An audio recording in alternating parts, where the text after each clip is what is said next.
सूरज की गर्मी से बचने मैं और अभी जाएंगे मनाली करने बर्फ से मालिश। Welcome back to Yogipedia episode number 240। Suraj, हम अगर दोस्त नहीं होते ना तो पक्का दुश्मन होते यार। इतनी गर्मी, लेकिन क्यों भाई? खैर, अब मैं इस सूरज का तो कुछ नहीं कर सकता, ये तो ऐसा ही है। लेकिन ये सलमान भाई एंड रामचरण को क्या हो गया भाई? अब न्यूज में आगे बढ़ने से पहले इंट्रो। वेल हेलो, मेरा नाम है योगी और हमारी मुलाकात बार बार होगी। तो मैं बात कर रहा था सलमान भाई एंड रामचरण की, एंड दोनों ही गलत रीजन की वजह से इंटरनेट पर छाए हुए हैं। इधर सलमान भाई फोटोज पे फोटोज डालते जा रहे हैं एंड कैप्शन तो ऐसे के मानो यार क्या बोलूं मैं, सीधा मातृभूमि की मां की आंख लिख दिया। अब वैसे भी आधे से ज्यादा ऑडियंस भूल गई थी कि सलमान भाई की मातृभूमि नाम से कोई मूवी भी आ रही है जो पता नहीं कहां अटक गई। लेकिन पेपराजीज ने जब पूछा कि मातृभूमि के बारे में तो भाईजान भड़क गए भाई, क्योंकि वो हॉस्पिटल के बाहर खड़े थे एंड उनका भी सही था भाई कि ये वो जगह नहीं है सब बातों के बारे में पूछने के लिए। फिर क्या था, भाईजान ने 4 पानी की बोतल खाली की, अपने आप को ठंडा किया एंड जो पोस्ट पे पोस्ट डाले एंड बोला मातृभूमि के मां की आंख। भाई ये मैं नहीं कर रहा हूं, उनके पोस्ट में लिखा हुआ है साफ साफ। And promotion done. ऐसे ही 4 पानी की बोतल खाली करके जब रामचरण पेड्डी के प्रमोशन करने भोपाल पहुंचे हैं, उन्होंने जसप्रीत बुमराह का सीधा गेम ही चेंज कर दिया, क्योंकि उनकी लास्ट फिल्म भी गेम चेंजर थी, तो उसका असर थोड़ा यहां पर भी हो गया एंड क्रिकेट फुटबॉल में कन्वर्ट हो गया एंड भोपाल बिहार में। हालांकि रामचरण ने अपनी इस गलती की माफी भी मांगी है, पर जो भी हो हमको मजा तो जरूर आया इन सब में। इंटरनेट पर थोड़ी हलचल भी हुई। अब देखना यह है कि इस बात का पेड्डी के मार्केटिंग एंड ओवरऑल बिजनेस पर कितना असर होता है। वैसे ऐसी ही गड़बड़ रणवीर सिंह ने कांतारा को लेकर की थी and rest is the history.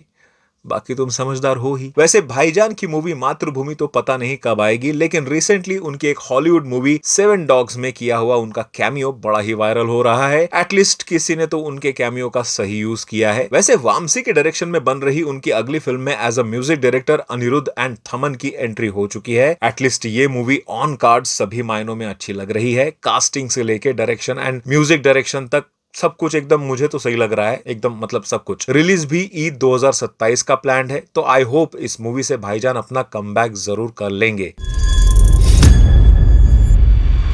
तुमको पता है क्या करना है इसका?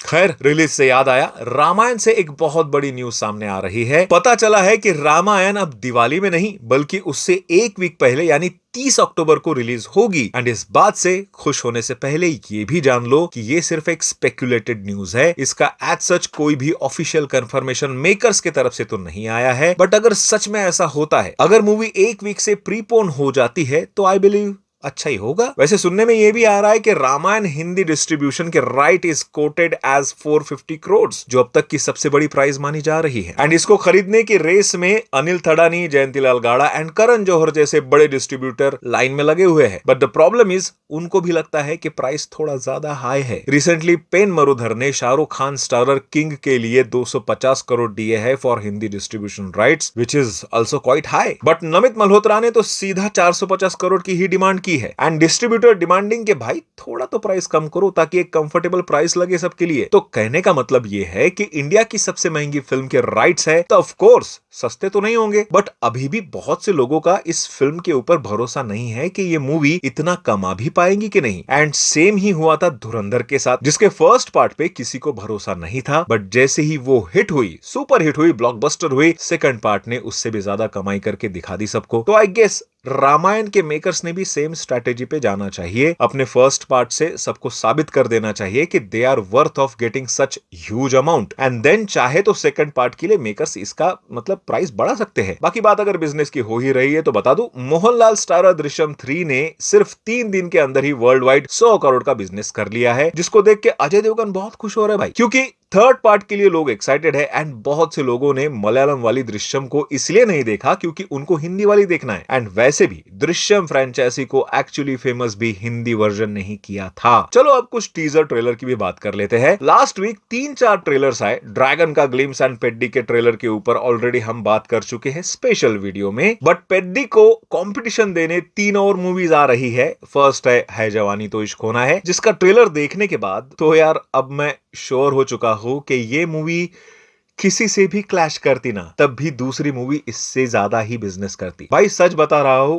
पूजा हेगड़े एंड वरुण धवन को देखने मैं तो नहीं जा सकता। इस फिल्म को देखने का मेरा वन एंड ओनली मोटिवेशन है मृणाल ठाकुर, जो साउथ में इतनी अच्छी अच्छी स्क्रिप्ट सिलेक्ट करती है, बट बॉलीवुड में यार आके क्या पता नहीं यार क्या हो जाता है इनको। Also this could be the last movie of David Dhawan sir and I guess इस मूवी के बाद वो शायद डायरेक्शन से रिटायरमेंट लेंगे। तो बस यही रीजन है मेरा इस मूवी को एक ट्राई देने का। बट उस दिन मैं प्रायोरिटी दूंगा बॉबी देओल स्टारर बंदर मूवी को, जिसके ट्रेलर को अगर मैं सिंपल भाषा में बोलूं तो it's typical Anurag Kashyap style, जिसपे मुझे पूरा भरोसा है। एंड वैसे भी सभी लोग बॉबी देओल को सिर्फ विलन ही देख रहे थे जब से उनका कमबैक हुआ है, बट अब बहुत टाइम बाद as a lead Bobby Deol की कोई फिल्म आ रही है। भले ही थोड़ा ग्रे शेडेड कैरेक्टर है, लड़कीबाजी के चक्कर में फंसने वाला वगैरह, अलते भलते उस पर इल्जाम लगाए जाएंगे, डायलॉग्स भी बहुत रॉ होंगे, सेंसर बोर्ड अगर कैची ना चलाए तो एडल्ट सीन्स भी होंगे, बट फिर भी ओवरऑल ये मूवी एक अच्छा खासा बिजनेस जरूर करेगी, प्रोवाइडेड स्टोरी टेलिंग भी अच्छा होना चाहिए। 5 जून का दिन यार सॉर्टेड है, बट पेड्डी जिस दिन आ रही है उस दिन माँ बहन करने, मतलब माँ बहन नाम की भी एक मूवी आ रही है डायरेक्ट नेटफ्लिक्स पर, starring Madhuri Dixit, Tripti Dimri, Dharna Durga and Ravi Kishan. And trailer से पता चल रहा है कि माधुरी माँ है जिसकी 2 बेटियां है, तृप्ति एंड धरना। अब ये माँ और 2 बहनें रवि किशन का गेम बजा देते हैं या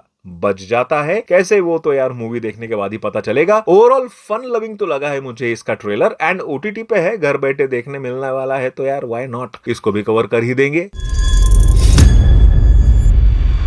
माँ बहन को देखो बट होने मत दो, समझे। चलो फटाफट वन लाइनर अपडेट्स दे देता हूं। स्पेकुलेशंस है कि अक्षय कुमार बहुत जल्द एक एलियन वाली थ्रिलर मूवी में भी दिखेंगे, जो एक वीएफएक्स हेवी प्रोजेक्ट होगा, एंड मूवी का टाइटल होगा समुख समुख समुख, पता नहीं, ऑफिशियल न्यूज तो नहीं है, but this is very strong बज, जिसके सही होने के चांसेस बहुत ज्यादा है। टॉकिंग अबाउट अक्षय कुमार, हेरा फेरी 3 से परेश रावल ने फाइनली अब एग्जिट ले ही ली है। उन्होंने जितनी भी साइनिंग अमाउंट ली थी उसको 15% इंटरेस्ट के साथ मेकर्स को वापस कर दी है। मींस जितनी भी न्यूज आई थी कि सब सॉर्ट हो चुका है, Paresh Rawal is not doing Hera Pheri 3, सब गया चूल्हे में भाई। एंड मैं तो कहता हूं इस फिल्म को भी वही जाना चाहिए, क्योंकि विदाउट परेश रावल इस फिल्म को ऑडियंस एक्सेप्ट ही नहीं करेगी भाई। एंड इस पूरे न्यूज में अगर थोड़ी सी भी सच्चाई है ना, तो this is very bad news. SS Rajamouli and Mahesh Babu की आने वाली अगली फिल्म वाराणसी की शूटिंग बहुत तेजी से चल रही है, and according to reports Rajamouli इसके शूटिंग को अगस्त तक कंप्लीट भी करने वाले हैं। वाराणसी सिटी में इसका कुछ अंडर वाटर सीक्वेंस भी शूट किया गया है ऑलरेडी, एंड हैदराबाद में एक सॉन्ग के लिए ऑलरेडी सेट तैयार किया जा चुका है। तो बस यही थी आज की फिल्मी अपडेट्स। डिस्क्रिप्शन में मेरा व्हाट्सएप चैनल का लिंक है, ज्वाइन कर लो उसको भी,